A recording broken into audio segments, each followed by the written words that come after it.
오늘 우리 주신 하나님의 말씀은 마태복음 10장 1절에서 4절, 그리고 마가복음 3장 13절에서 19절 말씀까지입니다. 먼저 우리 마태복음 10장 1절에서 3절 같이 교도하도록 하겠습니다. 제가 먼저 읽겠습니다. 예수께서 그의 12제자를 부르사 더러운 귀신을 쫓아내며 모든 병과 모든 약한 것을 고치는 권능을 주시니라. 베드로라는 시몬을 비롯하여 그의 형제 안드레와 세베대의 아들 야고보와 그의 형제 요한, 빌립보 바돌로메 도마와 세리마테 알페오의 아들 야고보와 다데오, 가나안인 시몬 및 가룟 유다 곧 예수를 판자라. 아멘. 그리고 마가복음 3장 13절에서 19절 말씀까지입니다. 마가복음 3장 13절에 19절 제가 봉독해 드리겠습니다. 또 산에 오르사 자기가 원하는 자들을 부르시니 나온지라. 이에 12를 세우셨으니 이는 자기와 함께 있게 하시고 또 보내사 전도도 하며 귀신을 내쫓는 권능도 가지게 하려 하심이로라. 이 12를 세우셨으니 시몬에게는 베드로란 이름을 더하셨고 또 세베대 아들 야고보의 형제 요한이니 이 둘에게는 보아너게 곧 우레의 아들이란 이름을 더하셨으며 또 안드레와 빌립과 바돌로메와 마테와 도마와 알페오의 아들 야고보와 및 다데오와 가나안인 시몬이며 또 가룟 유다니 이는 예수를 판 자더라. 아멘. 네, 오늘은 마태복음 10장 말씀과 마가복음 3장 말씀을 통하여서 사도를 통해 알게 된 교회의 본질이라는 제목으로 같이 말씀을 나누도록 하겠습니다. 사랑하는 우리 성도 여러분, 우리가 성경을 읽을 때 자칫하면 단순한 기록처럼 보이는 그런 부분들이 있습니다. 특별히 오늘 본문과 같이 제자들의 이름이 나열된 말씀은 쉽게 지나치기가 쉽습니다. 그냥 12제자들이 이런 사람이구나, 제자들의 목록이구나 하고 넘겨버리기 쉽다라는 것이죠. 그러나 성경은 결코 우리가 제가 늘 강조한 것처럼 의미 없이 기록된 말씀 하나도 없습니다. 하나님께서는 모든 말씀 속에 구원의 진리와 교회의 본질을 담아두셨습니다. 그리고 그 의미는 하나님을 경외하며 말씀 앞에 서는 자들에게 열어주십니다. 하나님을 경외하며 말씀 앞에 서 있는 사람들에게 하나님께서는 이 하나님의 말씀을 통하여서 구원의 진리와 교회 본질을 열어주신다는 것이죠. 그래서 오늘 본문은 단순히 12제자의 이름을 기록한 것이 아니라 이 장면은 예수님께서 교회를 세우시는 방식, 즉 교회의 기초가 무엇인지 또 교회가 어떤 사명을 가지고 살아가야 하는지를 보여주는 중요한 말씀입니다. 그러므로 오늘 우리 이 시간 본문 말씀을 통하여서 교회의 본질에 대해서 우리 크게 세 가지로 같이 말씀 나눌 때 그 은혜와 깨달음이 있기를 바랍니다. 첫 번째로 우리가 오늘 예수님께서 12제자를 세우신 이 사건을 통하여서 교회의 본질 첫 번째를 알 수 있는데, 교회는 그리스도와 사도들의 터 위에 세워진 공동체입니다. 교회는 그리스도와 사도들의 터 위에 세워진 공동체입니다. 여러분, 오늘 본문 마태복음 10장 1절의 4절 말씀 우리가 아까 읽었으니까 이 말씀을 쭉 보면 이 본문에서 가장 먼저 주목해야 할 단어가 있는데 그것이 뭐냐면 사도라는 단어입니다. 사도. 이전까지는 성경에서 이들을 사도라 부르지 아니하고 제자라고 불렀거든요. 근데 본문에서 처음으로 이들은 제자에서 사도라는 직분을 받습니다. 여러분, 사도라는 말은 헬라어 아포스톨로스라는 단어인데, 아포스톨로스라는 단어인데 이 뜻은 보냄을 받은 자, 즉 한마디로 전령이라는 뜻입니다. 우리가 사극에 보면 전령이 나오잖아요. 사신, 그 사신이 사도예요. 그래서 사도는 자기 말을 하는 사람이 아니라 보내신 분의 말을 전하는 사람이 이 사도입니다. 그런데 이 성경은 이 12 사도들에 대해서 놀라운 사실을 한 가지 더 말씀하고 있는데요. 바로 에베소서 2장 20절 말씀입니다. 우리 같이 한번 읽어볼까요? 시작. 너희는 사도들과 선지자들의 터 위에 세우심을 입은 자라. 그리스도 예수께서 친히 모퉁이 돌이 되셨느니라. 여러분, 여기서 분명히 알 수 있는 것은 교회는 우리 각자의 생각 위에 세우신 공동체가 아니라 그리스도를 모퉁이 돌로 하여 구약의 선지자들과 신약의 사도들의 터 위에 세워진 공동체라는 사실입니다. 그래서 예수님께서 이 사도들을 세우기 전에 이 바로 사도들의 터 위에 교회가 세워지기 때문에 이 사도들을 세우기 전에 밤이 맞도록 기도하신 것입니다. 우리 누가복음 6장 12절 13절 볼까요? 시작. 이때 예수께서 기도하시러 산으로 가사 밤이 새도록 하나님 기도하시고 밝음에 그 제자들을 부르사 그 중에 12를 택하여 사도라 칭하셨으니. 그렇습니다. 이들은 단순한 제자 정도가 아니라 장차 세워질 교회의 기초가 되기 때문에 예수님은 이 제자들을 세우기 전에 밤이 새도록 기도하였다라는 거예요.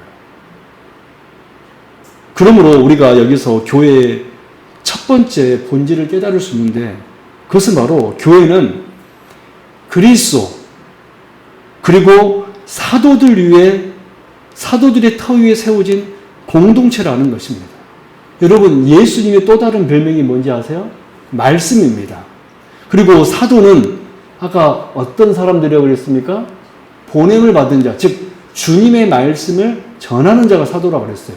그러면 교회가 말씀이신 그리스도와 또 하나님의 말씀을 전하는 터 위에 세우심을 입은 공동체가 교회라면 교회는 사람 중심이 아니라 교회는 무엇 중심이라는 것이죠? 말씀 중심이라는 거예요. 여러분, 교회는 말씀 위에서만 세워집니다. 그렇다면 오늘날 교회들이 왜 자꾸 흔들리는 이유가 무엇일까요? 바로 하나님의 말씀이 아닌 사람의 필요와 사람의 생각이 기준이 되기 때문에 그렇습니다. 그러므로 우리는 늘 사역하면서 이렇게 질문해야 돼요. 이것이 하나님의 말씀 위에 서 있는가? 그리고 우리 개인의 삶도 마찬가지입니다. 나는 지금 하나님의 말씀 위에 서 있는가? 여러분, 우리 교회 안에서 내 감정, 내 계획, 내 판단이 아니라 하나님의 말씀에 서 있을 때 우리 교회는 흔들리지 않게 될 것이고 여러분의 인생도 흔들리지 않는 인생 될 수 있는 줄로 믿습니다. 여러분, 교회는 그래서 첫 번째 그리스도와 사도들의 터, 즉 말씀 위에 세워지는 공동체임을 믿으시길 바랍니다. 두 번째로 교회는 그래서 말씀의 터 위에 세우심을 공동체니까 교회는 그래서 두 번째로 말씀을 받아서 전하는 공동체가 교회예요. 하나님의 말씀을 받아서 전하는 공동체.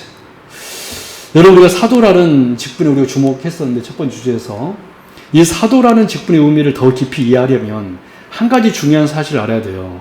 성경은 예수님을 놀랍게 사도라고 불렀습니다. 히브리서 3장 1절 하반절 시작.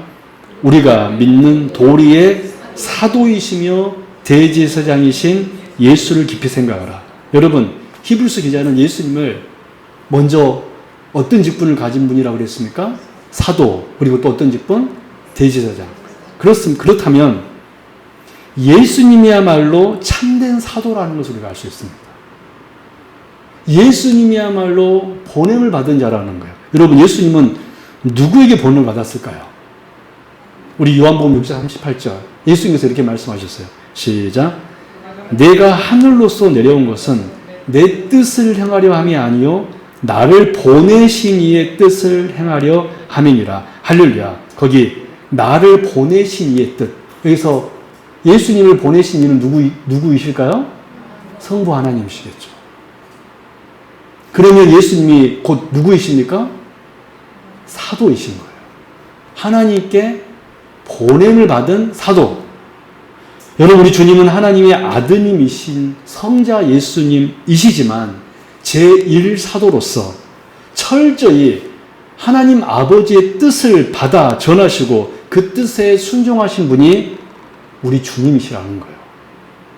그런데 제1사도이신 주님께서 오늘 본문에서 제2사도로 누구를 세웁니까? 12제자들을 세우는 거예요. 우리 오늘 본문 마태복음 10장 1절, 2절, 상반절 같이 읽겠습니다. 시작. 예수께서 그의 12제자를 부르사 더러운 귀신을 쫓아내며 모든 병과 모든 약한 것을 고치는 권능을 주시니라. 12사도의 이름은 이러하니. 그렇습니다. 우리가 첫 번째 주제에서 살펴본 대로 사도는 전령으로 자기 말을, 자기 생각을 말하는 자들이 아니라 사도들은 언제나 자신을 보내신 분의 메시지를 전해야 했습니다. 예수님이 제1사도였는데 바로 이제는 주님의 말씀을 전하는 제2사도로서 12제자를 세웠다라는 거예요. 그래서 그들은 자신의 말을 하는 사람이 아니라 이제 누구의 말을 전해야 돼요? 주님의 말씀을 전해야 한다는 것입니다. 그래서 주님께서요, 두 제자 야고보와 요한의 이름을 이렇게 바꾸신 거예요. 우리 마가복음 3장 17절 같이 읽습니다. 시작. 또 세베대 아들 야고보와 야고보의 형제 요한이니 이 둘에게는 보아너기 곧 우리의 아들이란 이름을 더하셨으며. 여러분, 그분 언제 하실까요? 보아너게 곧 우리의 아들. 여러분, 지금 야고보와 요한의 이름을 바꿨는데 뭐라고 바꿨어요? 보아너게라 바꿨습니다. 이 뜻이 무슨 뜻이라고 그랬습니까? 성경은 우리의 아들. 여러분, 우레가 뭐죠? 우레가 뭘까요? 천둥번개예요. 그런데 많은 사람들이 우리의 아들들이란 이 뜻 때문에 어떻게 성경을 해석했냐면, 이 야고보와 요한이 성격이 우레와 같이 뭐했다? 급했다라고 이렇게 해석합니다. 여러분, 전혀 성경적인 해석이 아닙니다. 여러분, 성경에서 우레는요, 단순한 자연현상이 아니에요. 성경 신구약 말씀을 통해서 우레는 뭐냐면 하나님의 임재와 하나님의 음성을 상징합니다. 우리 이사야 29장 6절 말씀 같이 읽겠습니다. 시작. 만군의 여호와께서 우레와 지진과 큰 소리로 회오리 바람과 폭풍과 맹렬한 불꽃으로 그들을 징벌하실 것인지. 여기서 보니까 우레는 무엇을 상징하는 것 같습니까? 하나님의 임재를 상징합니다. 하나님의 임재가 임하자 징벌이 내려지는 거예요. 또 뭘까요? 시편 77편 18절 시작. 회오리 바람 중에 주의 우레소리가 있으며 번개와 세계를 비치며 땅이 흔들리고 움직였나이다. 여기 시편 말씀 보니까 여기서 우레는 뭐인 것 같아요? 하나님의 음성이죠. 또 볼까요? 요한계시록 4장 5절 시작. 보좌로부터 번개와 음성과 우레소리가 나고 보좌 앞에 켠 등불 7이 있으니 이는 하나님의 7영이라. 여러분, 또 요한계시록 10장 1절 3절 말씀을 쭉 읽어보면 곧 우레는 무엇을 상징하는 것입니까? 하나님의 음성, 보좌에서 발하여지는 하나님의 음성입니다. 그렇다면 오늘 예수님께서 야고보 요한의 이름을 보아너기, 즉 우레의 아들들이라고 바꾼 것은 그들의 성격이 급해서가 아니라 사도들의 특성이 어떤 특성이라는 것입니까? 하나님의 음성을 전하는 자들이라는 거예요. 즉 사도들은 어떤 사람이냐면 보아너게, 즉 하나님의 음성을 전하는 아들들이 되어야 된다는 거예요.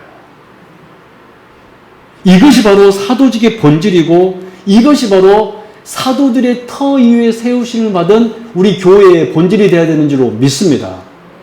교회는요, 우리의 아들들이 돼야 돼요. 누구의 말을 전해야 돼요? 근데 교회에서 누구의 말이 목소리가 큽니까? 사람의 말이 목소리가 커요. 많은 교회에서요, 소위 직분자라고 하는 사람들이 얼마나 목소리가 큰지 몰라요. 저는 우리 교회에서 우리 성도들이 잠잠하시기 바랍니다. 제가 여러분들에게 정말 부탁드리고 싶은 것은 교회에서 잠잠하십시오. 할렐루야. 여러분 목소리 내지 마시고 하나님의 음성만을 듣고 그 말씀만을 전하는, 그런 성도님 되기를 바랍니다. 한번 고백해 볼까요? 나 자신을 딱 이렇게 목소리 내지 말자. 시작.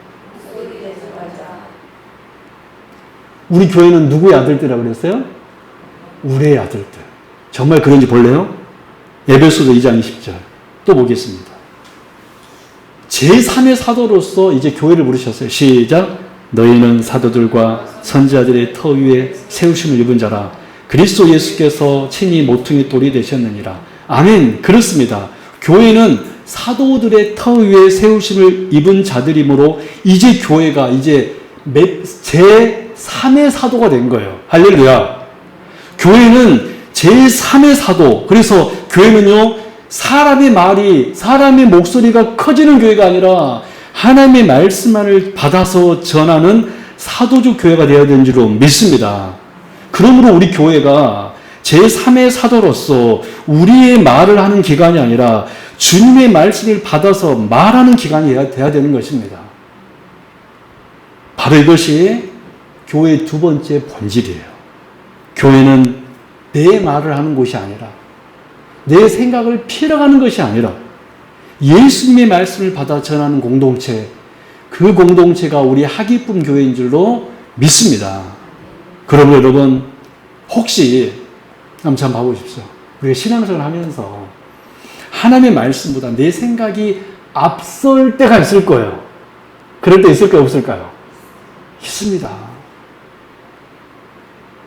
또 진리보다 내 경험을 주장할 때가 있습니다.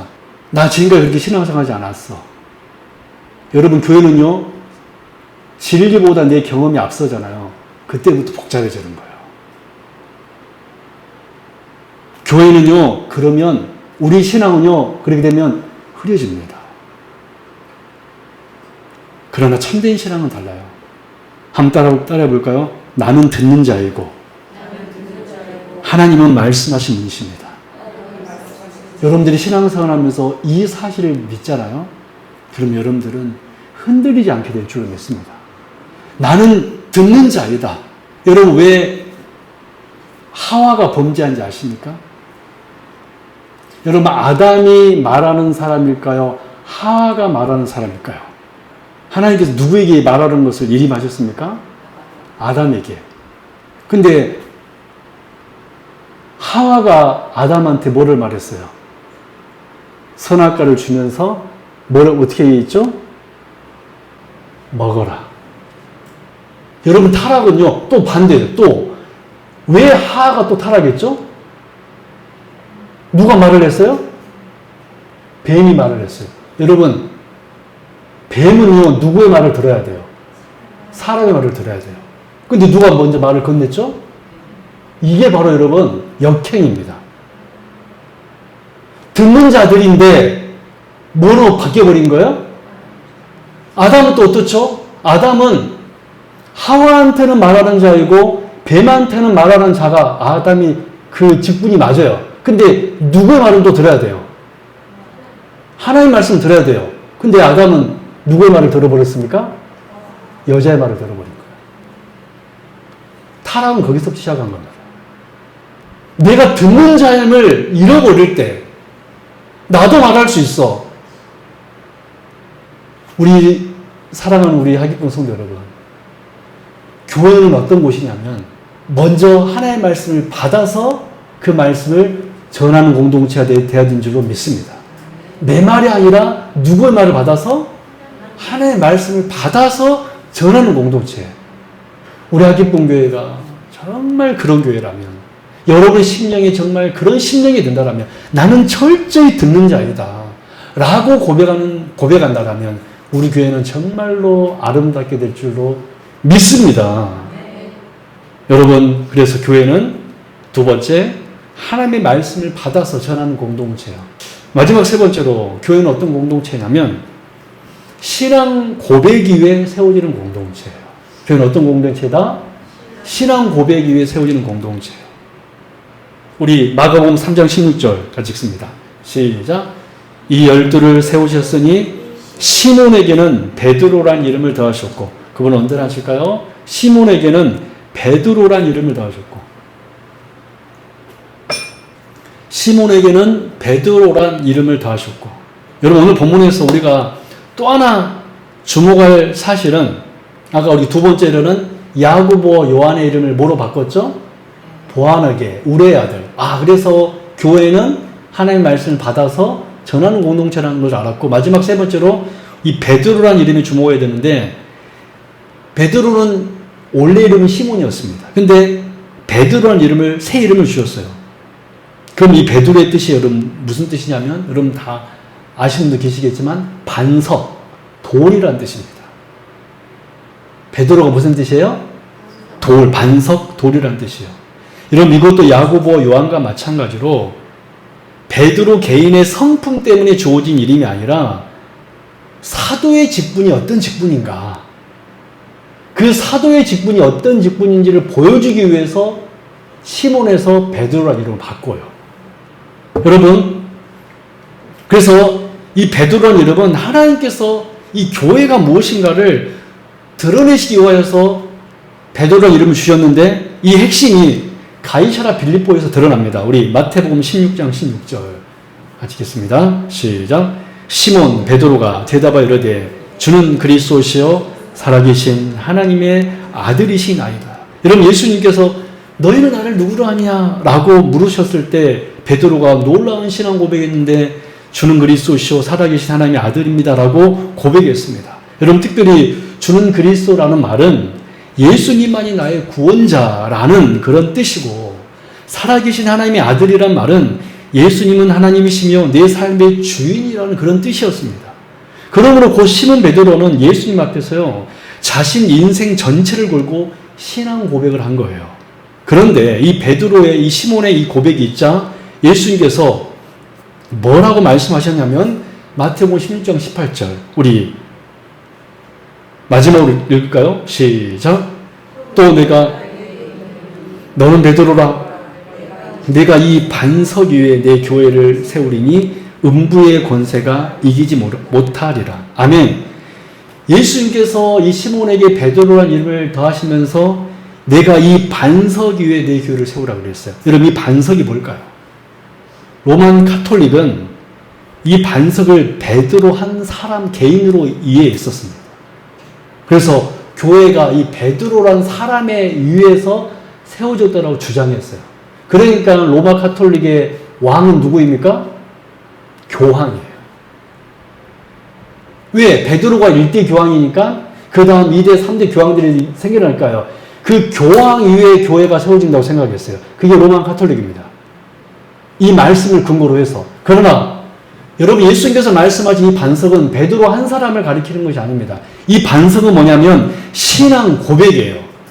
베드로가 고백한 이 신앙 고백이 반석이었습니다. 즉 교회는 어떤 유명한 한 사람 위에 세워지는 공동체가 아니라 주님은 그리스도시요 살아계신 하나님의 아들입니다 라는 이 베드로의 이 신앙 고백이 있자 예수님께서 내가 이 반석 위에 내 교회를 세우겠다 말씀하셨어요. 그래서 이 반석은 베드로 개인을 말하는 것이 아니라 무엇을 말하는 것입니까? 신앙 고백입니다. 여러분 여기서 우리가 교회의 세 번째 본질을 깨달을 수 있는데, 교회는 어디에 위에 세워지는 공동체입니까? 신앙 고백 위에 세워지는 공동체예요. 그러므로 여러분 우리 하기쁨교회가 건강한 교회가 되려면 늘 우리의 입술에 뭐가 있어야 됩니까? 신앙 고백이 있어야 돼요. 여러분 왜 제가 설교할 때 우리 하나님이 어떤 분이신지를 매일 강조하는지 아세요? 우리가 그 말씀을 듣고 우리가 하나님이 누구신지를 고백하는 그 고백 위에 뭐가 세워지는 거예요? 우리 교회가 세워지게 될 줄로 믿습니다. 여러분 그러면 우리 교회가 건강하려면 신앙 고백이 살아있어야 돼요. 우리 교회가 부흥하려면 우리 나의 열심보다 먼저 신앙 고백이 있어야 돼요. 많은 교회에서요, 이거 죄송한 소리인데 누가 문제를 제일 많이 일으키는지 아세요? 열심 있는 헌신자들이 문제를 일으킵니다. 여러분 조용한 성도들이 교회 문제 일으키든가요? 아니면 나름 헌신하신 분들이 신앙을 일으키든가요? 헌신하신 분들. 왜 그런지 아세요? 신앙 고백보다 뭐가 앞서기 때문에? 내 열심이 앞서기 때문에 그래요. 저는 솔직히 여러분들이 사역하는 것보다 먼저 원하는 게 뭐냐면 하나님의 말씀을 귀하게 여기는 것. 그 말씀 듣기를 원하는 것. 할렐루야. 그리고 하나님 어떤 분이신지를 알고 기뻐하는 여러분의 신앙이 되면 그 사역도 사명도 그 다음에 이루어질 줄로 믿습니다. 여러분, 그러므로 교회는요, 신앙 고백 위에 세워집니다. 내가 이 반석 위에 내 교회를 세우리니, 내가 이 신앙 고백 위에 내 교회를 세우리니, 이런 은혜가 우리 학기쁨교회에 있기를 바랍니다. 그리고 우리가 신앙 고백하잖아요. 예수님께서 뭐라고 그랬습니까? 이 음부의 권세가 이기지 못하리라. 우리 교회가 신앙 고백이 있는 교회라면, 여러분 한 사람이 신앙 고백을 하는 성도라면 음부의 권세가, 사망 마귀의 권세가 우리를 이기지 못할 것을 믿습니다. 저는 우리 교회 안에 예수님을 나의 주라고 고백할 수 있기 바랍니다. 왜 우리가 연약한가? 그것은 바로 예수님을 나의 주라고 고백하고 있지 못하기 때문에 그래요. 여러분 한번 고백해 보십시오. 한번 고백해 볼까요? 예수님은 나의 주님이십니다. 시작. 한번 입술을 열어서 한번 고백해 보십시오. 다시 한번 시작. 예수님은 나의 주님이십니다. 예수님은 살아계신 하나님의 아들이십니다. 시작. 이 고백 위에 하나님께서는 교회를 세우시고 음부의 권세가 여러분을, 우리를 해하지 못할 줄로 믿습니다. 이런 말씀을 들어가겠습니다. 우리 사랑하는 성도 여러분, 오늘 우리는 예수님께서 12 제자를 12 사도로 세우신 오늘 말씀을 통하여서 교회의 본질에 대해서 다시 한번 우리가 살펴보았습니다. 교회는 그리스도 사도들의 터, 즉 말씀 위에 세워지는 공동체예요. 우리 교회가 건강해지려면 이 강단에서 하나님의 말씀이 바르게 선포될 때 우리 교회가 세워지게 될 줄로 믿습니다. 두 번째로 교회는 사람의 말을 하는 공동체가 아니라 하나님의 말씀을 받아서 전하는 공동체가 돼야 돼요. 저는 여러분들이 듣는 자들 되길 바랍니다. 그리고 들었으면 세상에 나가서 전할 수 있기를 바랍니다. 마지막 세 번째로 교회는 어떤 공동체입니까? 신앙 고백 위에 세워지는 공동체예요. 여러분, 이것이 바로 하나님께서 우리 교회를 세우시는 방법입니다. 여러분, 이 믿음으로 이 사명을 따라 우리 하기쁨교회가 정말 온전하게 세워지기 바랍니다. 그래서 우리 교회는 진짜 하나님이 기뻐하시는 공동체, 그러한 공동체 되기를 주님의 이름으로 축원합니다. 기도하겠습니다. 하나님 아버지 감사합니다. 오늘도 이렇게 귀한 날 주시고 또 하나님의 말씀 듣고 교회가 무엇인지, 교회가 어떻게 세워지는지 다시 한번 또 말씀을 통해 확인하고 깨달을 수 있는 주신 감사합니다. 우리 성도님들 듣는 자들 되어서 세상에 나가 하나님이, 우리 주님이 우리의 구원자시다라고 전하며 그렇게 신앙생활 할 수 있는 복된 주의 백성들 다 되게 하여 주옵소서. 오늘도 죽기 나오 예배드리며 기도하는 주의 성도님을 있사오니 하나님께서 그 기도소를 들으시고 응답하여 주옵소서. 감사드리며 거룩하신 예수 그리스도 이름으로 간절히 기도드립나이다. 아멘.